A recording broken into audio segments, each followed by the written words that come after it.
नमस्कार दोस्तों, मैं सिद्धार्थ त्यागी आप सभी का स्वागत करता हूं आपके अपने YouTube चैनल तलाश अभी जारी है पर। दोस्तों, क्या आपने कभी पंचभूत स्थल के विषय में सुना है?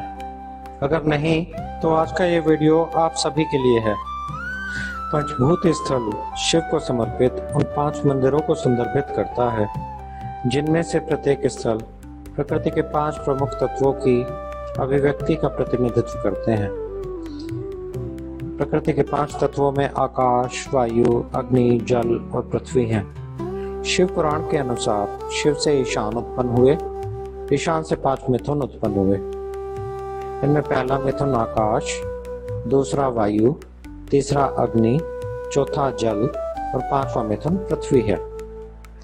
आकाश में एकमात्र शब्द ही गुण है। वायु में शब्द और स्पर्श 2 गुण हैं।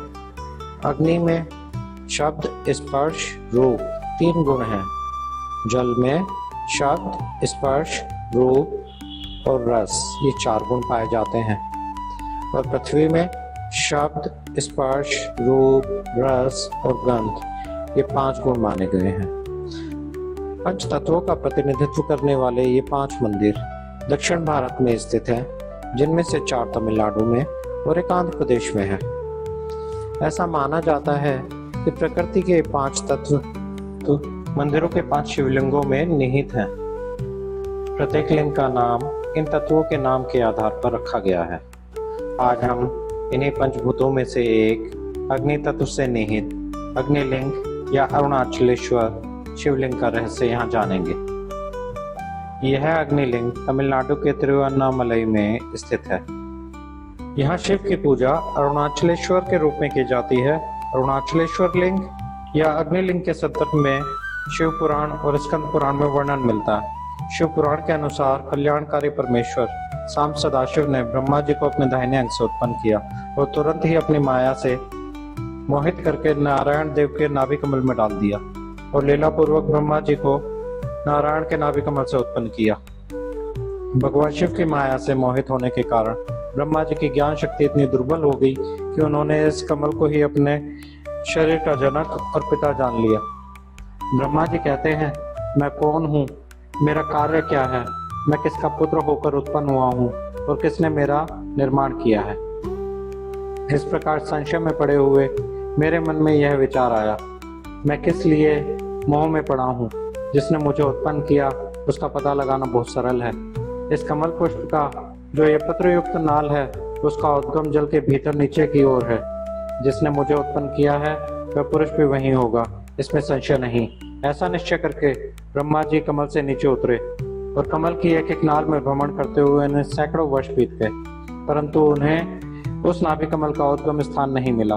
उन्होंने नाल के मार्ग से पुनः उस कमल पर जाने का प्रयास किया, परंतु वो कमल कोश तक नहीं पहुंच पाए। तभी भगवान शिव की इच्छा से वहां एक आकाशवाणी हुई, तप, जिसका अर्थ था तप करो। उस आकाशवाणी को सुनकर ब्रह्मा जी ने अपने जन्मदाता के दर्शन के लिए 12 वर्ष तक तपस्या की। तब ब्रह्मा जी पर अनुग्रह करने के लिए चतुर्भुज नारायण वहां प्रकट हुए। नारायण के दर्शन करके ब्रह्मा जी को अत्यंत हर्ष हुआ। नारायण और ब्रह्मा जी में बातचीत आरंभ हो गई। भगवान शिव की लीला से नारायण और ब्रह्मा जी के बीच विवाद छिड़ गया। उसी वक्त नारायण और ब्रह्मा जी के बीच एक अग्नि स्तंभ ज्योतिर्मय लिंग प्रकट हुआ। नारायण और ब्रह्मा जी ने ऊपर से नीचे जाकर उसके आदि अंत का पता लगाने का प्रयत्न किया, तो दोनों को ही उसका और छोर नहीं मिला। तब नारायण और ब्रह्मा ने अग्नि स्तंभ को प्रणाम किया। वे दोनों बोले, हम आपके स्वरूप को नहीं जानते, आप जो कोई भी हैं, आपको हमारा नमस्कार है। आप हमें अपने यथार्थ रूप का दर्शन कराइए। इस प्रकार 100 वर्ष बीत गए। भगवान शिव उन दोनों पर प्रसन्न हुए और वहां से ओम ऐसा शब्दनाद उत्पन्न हुआ। तब नारायण पुनः यह सोचने लगे कि यह अग्नि स्तंभ कहाँ से प्रकट हुआ है, पुनः इसकी परीक्षा की जाए। तब वहां एक ऋषि प्रकट हुए।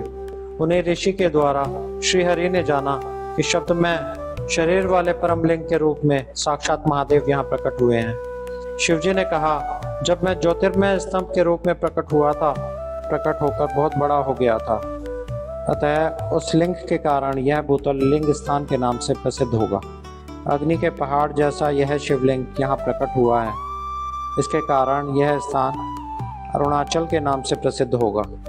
इस प्रकार पंचभूतों में से एक अग्नि तत्व का शिवलिंग अरुणाचलेश्वर के नाम से जाना जाता है। आपको पंचभूतों में से एक अग्नि तत्व से जुड़े अरुणाचलेश्वर या अग्निलिंग के विषय में जानकर कैसा लगा, कमेंट बॉक्स में बताएं और चैनल को सब्सक्राइब, लाइक और शेयर करना ना भूलें।